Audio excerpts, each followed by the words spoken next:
நான் Vivo X80 1 இயருக்கு மேல வந்து யூஸ் பண்ணிட்டு இருக்கேன். நம்ம சேனல்ல வீடியோ கூட போட்டிருப்பேன். செக் பண்ணி பாருங்க.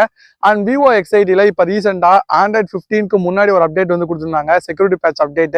இந்த செக்யூரிட்டி பேட்ச் அப்டேட் நான் பண்ணதுக்கு அப்புறம் கொஞ்ச நாள் கழிச்சு என்னோட போன்ல பிங்க் லைன் இஷ்யூ வந்து வந்திருக்கு. அதை நான் உங்களுக்கு பி-ரோல் ஆட் பண்றேன். செக் பண்ணி பாருங்க. அண்ட் எத்தனை பேர் Vivo X80 யூஸ் பண்றீங்க, அவங்களுக்கு அப்டேட்க்கு அப்புறம் இந்த மாதிரி இஷ்யூ வந்திருக்கான்னு சொல்லுங்க. Android 14க்கு வர அப்டேட்ஸ்ல செக்யூரிட்டி பேட்ச்ல லாஸ்டா டிசம்பர் அப்டேட் மேபி யாரும் பண்ணாதீங்க, இன்னும் பண்ணாம இருந்தீங்கன்னா எனக்கு அதுக்கப்புறமா தான் இந்த பிங்க் லைன் இஷ்யூ வந்து வந்திருக்கு. இந்த பிங்க் லைன் இஷ்யூ வந்துச்சுன்னா விவோட டேர்ம்ஸ் அண்ட் கண்டிஷன்ஸ் படி நம்ம போன்ல டிஸ்பிளேல எந்த ப்ராப்ளமும் இல்லாம இருந்தா ஃப்ரீ ஆஃப் காஸ்ட்ல மாத்தி தரதா வந்து சொல்லியிருந்தாங்க. ஸோ என்னோட போனுக்கு வாரண்டி வந்து கிடையாது. அண்ட் அவங்களோட இன்னொரு கண்டிஷனுமே இது வந்து ஒரு லைஃப் டைம் ரீப்ளேஸ்மெண்ட் தான், வாரண்டி இருக்கணும் அப்படிங்கிறது அவசியம் வந்து கிடையாது. ஸோ நான் கஸ்டமர் கேர்ல கான்டாக்ட் பண்ணி கேட்டப்ப அவங்க வந்து ஷோரூம் வந்து விசிட் பண்ண சொல்லியிருந்தாங்க. நானுமே ஷோரூம்க்கு வந்து போயிருந்தேன். ஃபோன் அண்ட் இதோட பாக்ஸ் இதெல்லாம் வந்து எடுத்துட்டு போயிருந்தேன். அவங்க செக் பண்ணி பார்த்துட்டு என்னோட ஃபோனில் ஒரு டாப்ல பார்த்தீங்கன்னா ஒரு சின்ன ஸ்க்ராட்ச் வந்து இருந்தது. அதனால நாங்கள் டிஸ்பிளே வந்து ஃப்ரீ ஆஃப் காஸ்ட்ல ரீப்ளேஸ் பண்ணி தர மாட்டோம் அப்படின்னு வந்து சொல்லியிருந்தாங்க. நம்ம ஃபோன் வந்து பிங்க் லைன் இஷ்யூ வந்துருச்சுன்னா நம்ம அந்த டைம்ல ஃபோனில் எந்த வித ஸ்க்ராச்சஸுமே இல்லாமல் இருந்துச்சுன்னா மட்டும் தான் உங்களுக்கு ஃப்ரீ ஆஃப் காஸ்ட்ல பண்ணி தருவாங்க. என்னதான் அந்த பிசிக்கல் டேமேஜ்னால நம்மளுக்கு கிரீன் லைன் இஷ்யூ வரலைனாலும் அவங்களோட டேர்ம்ஸ் அண்ட் கண்டிஷன் படி டிஸ்பிளேல எந்த ஸ்கிராச்சஸும் இருக்கக்கூடாது அப்படிங்கிற மாதிரி தான் சொல்லியிருந்தாங்க.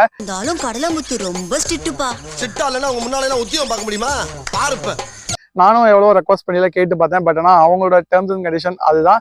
அண்ட் வேணா வந்து 10 or 20% வந்து டிஸ்பிளே காஸ்ட் வந்து ரெடியூஸ் பண்ணுறதா வந்து சொல்லியிருந்தாங்க. கிட்டத்தட்ட டிஸ்பிளே காஸ்ட் வந்து 14,000 சொல்லியிருந்தாங்க. நான் அதை வந்து இப்போதைக்கு வந்து பண்ணல, ஏன்னா அது எனக்கு பெரிய இஷ்யூவாக வந்து தெரியல. பட் உங்களோட ஒப்பீனியன் வந்து என்ன? இப்போ வந்து நம்ம பிங்க் லைன் இஷ்யூங்கிறது கண்டிப்பாக ஒரு சாஃப்ட்வேர் அப்டேட்க்கு அப்புறம் தான் நமக்கு வந்து வந்திருக்கு. நம்ம டிஸ்பிளேல ஒரு சின்ன சின்ன ஸ்கிராச்சஸ் இருக்கனால இதை வந்து அவங்க ஃபுல்லா கிளைம் பண்ண மாட்டேங்கிறாங்க. இதை பத்தி உங்க தாட்ஸ் என்ன அப்படிங்கறத கமெண்ட் செக்ஷன்ல லீவ் பண்ணுங்க. அந்த என்னைய பொறுத்த வரைக்கும் ஒரு சின்ன சின்ன டிஸ்பிளே கிராச்சஸ் இருந்துச்சுன்னா அதை கண்டிப்பா வந்து அவங்க ரீப்ளேஸ் பண்ணி கொடுக்கலாம். நம்ம டிஸ்பிளேல ஒரு மேஜரான டிஸ்பிளே கிராக் இருக்கு அப்படின்னா வேணா அவங்க ரிஜெக்ட் பண்றதுல ஒரு பாயிண்ட் இருக்கு. பட் ஆனா ஒரு சின்ன ஸ்கிராட்ச்காக ஒரு சாஃப்ட்வேர் அப்டேட்னால வந்து இஷ்யூவை அவங்க ரீப்பேர் பண்ணி தரமாட்டேன் அப்படின்னு வந்து சொல்லியிருக்காங்க. இது வந்து விவோட ஆத்தரைஸ்டு சர்வீஸ் சென்டர்ல தான் நான் வந்து கேட்டு பார்த்தேன். ஸோ அவங்களோட டேர்ம்ஸ் அண்ட் கண்டிஷன் படி ஒரு சின்ன ஸ்கிராட்ச் கூட இருக்கக்கூடாது அப்படின்னு சொல்லியிருக்காங்க. அந்த லெவலுக்கு ஃபோனை யார் யார் மெயின்டைன் பண்ணுவாங்க அப்படிங்கிறது எனக்குமே வந்து தெரியல. ஸோ இதுதான் வந்து ஃபோன் பிங்க் லைன் இஷ்யூ வந்திருக்கனால இப்படிதான் வந்து இருக்கு. ஸோ உங்க ஃபோனை வந்து நீங்க முடிஞ்ச அளவுக்கு பத்திரமா வந்து யூஸ் பண்ணுங்க. அதில் டேமேஜஸ் வராத அளவுக்கு வந்து பார்த்துக்குங்க. ஸோ ஏதாவது ஒரு சின்ன டேமேஜ்னாலும் மேபி அப்டேட்டுக்கு அப்புறம் உங்க ஃபோனில் பிங்க் லைன் இஷ்யூ வருது அப்படின்னா கண்டிப்பாக அதை ஃப்ரீ ஆஃப் காஸ்ட்ல ரீப்ளேஸ் பண்ணி தர மாட்டாங்க. அது நம்ம யூஸ் பண்ணுற ஃபோன்லாம் கொஞ்சம் ஹை அண்ட் ஃபோன்ஸ் இருந்துச்சுன்னா டிஸ்பிளே காஸ்ட் ரொம்ப அதிகமாக தான் வந்திருக்கு. Vivo X80லாம் பார்த்தீங்கன்னா டிஸ்பிளே காஸ்ட் கிட்டத்தட்ட 14,000 வந்து பண்றாங்க. ஸோ அந்த 14,000 போட்டு அந்த ஸ்க்ரீனை ரீப்ளேஸ் பண்றதுக்கு கொஞ்சம் வெயிட் பண்ணா வேற ஒரு நல்ல ஃபோனே வாங்கிட்டு போயிடலாம். அந்த மாதிரி தான் இருக்கு. ஸோ இதுல இருந்து எப்படி நம்ம வந்து வராம தடுக்கிறது அப்படின்னு கேட்டீங்கன்னா இது மேபி சாஃப்ட்வேர்ல தான் வந்து அதிகமா வருது. ஸோ நீங்க அதனால ஒரு அப்டேட் வருது அப்படின்னா அதை உடனே வந்து பண்ணாதீங்க.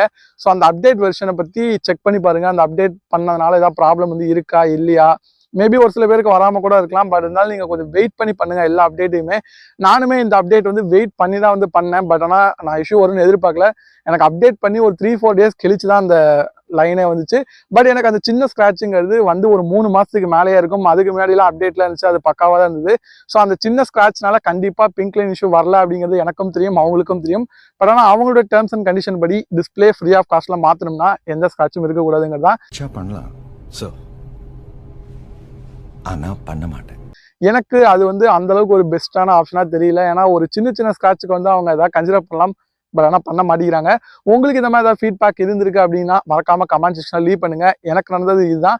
நான் விவோட சர்வீஸோட ரேட்டிங் பற்றி கேட்டிங்கன்னா 5க்கு 2.5, 3 தான் வந்து கொடுப்பேன். இந்த டிஸ்பிளே சேஞ்ச் பண்ணி கொடுக்காதனால கிடையாது, அவங்களோட டேர்ம்ஸ் அண்ட் கண்டிஷன் எனக்கு அந்த அளவுக்கு வந்து கரெக்டாக வந்து படல. ஏன்னா கண்டிப்பாக சாஃப்ட்வேர்னால வர இஷ்யூக்கு வந்து அவங்க இன்னும் கொஞ்சம் கன்சிடரேஷன் ஏதாவது கொடுக்கலாம். மற்றபடி வேற ஏதாவது நம்ம ஃபிசிக்கலாக வேணும்னே போட்டு டிஸ்பிளே கிராக் ஆச்சுன்னா அதை அவங்க மாற்றி கொடுக்காததுக்கெல்லாம் கண்டிப்பாக அக்செப்டட் தான். பட் இந்த மாதிரி இஷ்யூ அவங்க கொஞ்சம் கன்சிடர் பண்ணாங்கன்னா இன்னும் கொஞ்சம் பெட்டராக இருக்கும் அப்படிங்கிறது என்னோட ஒப்பீனியன். ஸோ உங்களுக்கு என்ன தோணுது அப்படிங்கிறத கமெண்ட்ல லீவ் பண்ணுங்க. வீடியோ பிடிச்சிருந்துச்சுன்னா லைக் பண்ணுங்க. சேனலுக்கு மறக்காம சப்ஸ்கிரைப் பண்ணிடுங்க.